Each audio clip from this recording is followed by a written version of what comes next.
So on this channel, we like to talk about a lot of different things that bring the Bible to life for you. One of those things for me that is the most important way to do that is to talk about Israel. And so we're going to start talking about a lot of different places in Israel to help you grasp, well, what that land is actually like and how these different things work within the scriptures themselves. So first of all, let's take a look at a map, because today we're going to be talking about somewhere that's in the area of the Galilee, which is this top body of water up here. If you look at Israel, you can kind of tell the locations of things comparatively to the bodies of water. The large body of water to the south is the Dead Sea, and the one on top is the Sea of Galilee, also known as the Galilee area, right?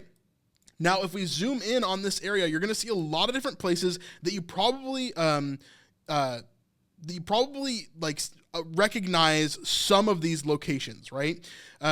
For example, Capernaum, right? We know Capernaum. This is like a massive location. We're going to do a whole episode on Capernaum coming up very soon. We're going to talk about Peter's house that still exists there and everything else. You may also recognize Chorazim. Chorazim is another location where we've seen a lot of ruins and different things over there as well. This is where, in The Chosen, the Sermon on the Mount took place in the Chorazim Plateau, and so that's the location over there. You may also recognize Tiberias, which is a modern-day city. You may also recognize this one right here, Migdal. Why does that seem familiar? Well, because it's our version of Magdala, okay? And so if we zoom in here, we see Migdal, which is Magdala, modern-day Magdala, essentially. Now, Magdala does not look like a modern-day city, at least the portions of it in which Mary Magdalene is from, or that Jesus would have visited. So let's take a look at some of these pictures that I have of what Magdala looks like today. Here is Magdala today. Here's the ruins of first century Magdala, okay? Magdala was really cool. Let's talk about what the purposes of this city were and what is important for us to recognize that we can actually see here today. Now, when you walk around, you're going to see a bunch of ruins just like this. You're going to also see that you are on the Sea of Galilee. So this is another shot of the ruins here, and you can see the Sea of Galilee behind those trees over there, leading off to the other side of the Sea of Galilee, which in the Bible we often call the other side, right? So in Magdala, there are all these different structures. So you see a bunch of different houses that are here, right? This was a city that people lived in.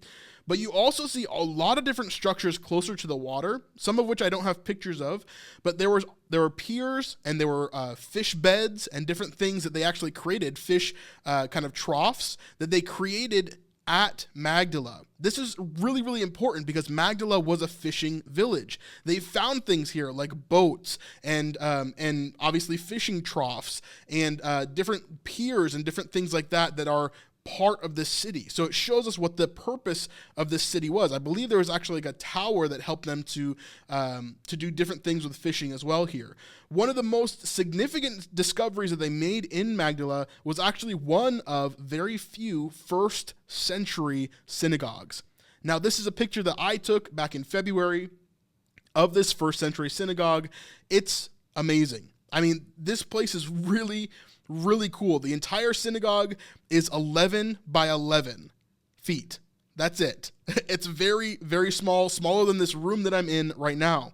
But it's really, really cool to know, like, that this is a place not only that people used during the first century, not only that Mary Magdalene would have been around or in, but that Jesus was actually in this, that he taught here.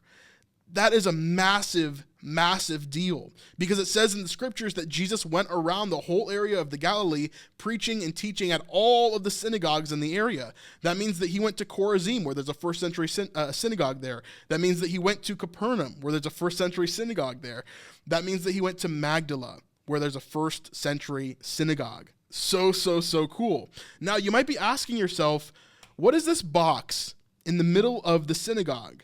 Now, when they uncovered this synagogue and when they uncovered all the stuff that's here, they found this box, I believe in 2009. when they finally uncovered the synagogue and kind of got everything fixed. And so you may be asking yourself, 2009, like that's so recent. They're still finding stuff in Israel? Yes, all the time. They find new stuff in Israel every single year. Stuff that every single time corroborates the story of the Bible. Hey, real quick, if you want to go to Israel with us in 2025, we'd love for you to join us on that trip. We're gathering names right now for a waiting list. So if you want to be on that waiting list, go ahead and email me at this email right here. It's amazing. Now, this box that you're seeing here is actually a replica. It's not the real one. I don't believe it's the real one anyway. It might be, but I don't think so. I don't think it's the real one. This is a kind of a closer version. I think this might be a replica as well, but this may be the real one. This is kind of off to the side. So if you're looking at this, I'm kind of standing next to the box in this picture right here. And that's this box. So this stone square podium thing is kind of just that. It's like a podium. So a lot of people believe that this would have been used as something to put scrolls on in the middle of the synagogue. So imagine that this had like legs or something and it was higher up, or maybe they sat down and used it on the ground. I'm not sure. But this box would have been used to kind of put scrolls upon, and it would have been oriented in a very specific way. So if we look at all the different sides of this box, you can see in this picture here, I'll kind of zoom in. And again, this is another picture that I took when we went in February. If we zoom into this picture here, you can see that on this side of the box, there is a menorah on the middle, and then there's two kind of jars, two-handled jars on either side. And the menorah is on a pedestal. It has kind of like a tripod for a base. So this is extremely important, okay? This box is so important. So on this side of the box, we have the menorah and the jars. This is the earliest version of a menorah that they have ever found archaeologically. That's insane, right? The image of the menorah is such a Jewish thing, but this is the earliest version that they have found ever, right? So that's really, really, really cool. But on top of that, this points us to the menorah that was in the temple. So if we look at the side of this over here on this side, we can see arches and we see an oil lamp. So imagine that this is depicting the temple, okay? We have a bunch of arches on the side that are as you look through the arches, you see another set of arches beyond that. And then you see an oil lamp that is supposed to be lighting everything up, okay? And so on the side here is showing us a depiction of what the temple would have looked like. And so a lot of people believe that whoever created this art piece had actually been to the temple and even possibly been inside the Holy of Holies. This dates back to before the second temple was destroyed. So not only is this a really cool piece of art, not only is it a really amazing podium to have in the synagogue, but it's actually a way that we corroborate what the second period, the second temple was actually like and what it looked like. Because it's amazing to see this. It's like a replica in some ways, pointing to pieces of the temple, including the Holy of Holies. And so as we look to the side here, we see those arches.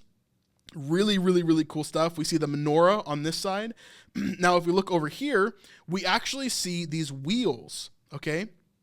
Now, these wheels, along with these triangles on the bottom, some people believe that this is supposed to be the Holy of Holies, okay?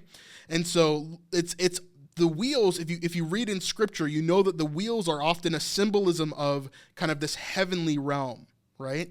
And so on the bottom of that, those triangles, some people believe that these are supposed to be depicting like fire or like this intense kind of energy space, right?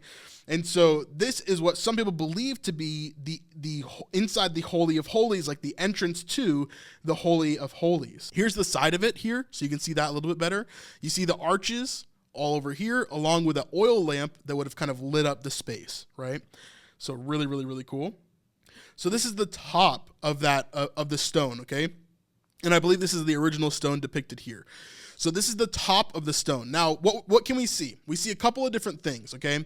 So we see a bunch of little hearts, which is kind of debated, but there's a theory about that. We also see these tables and these pillars, okay? So all of these pillars are a giant archway, okay? that are all here. Now, these hearts, a lot of people believe that these are actually showbread that are kind of put together. So it's like two showbread put together. They're not actually supposed to be hearts, right? Now, beneath the showbread are actually tables that the showbread would have sat on, if that makes sense. So there's 1, 2, 3, 4, 5, 6, 7, 8, and then 9, 10, 11, 12, which I can't see right now. But basically 12 showbread, so 6 duplicates of showbread. I can't see the other 2. Oh, they're up here. They're kind of hidden. So right here is 3 of them all together. So there's 6 here and then 6 down here. And that would be the showbread on the tables, right? To be shown for sacrifice, to be shown for like holiness, right? To give to God. Like this is a pretty big deal in Judaism, right?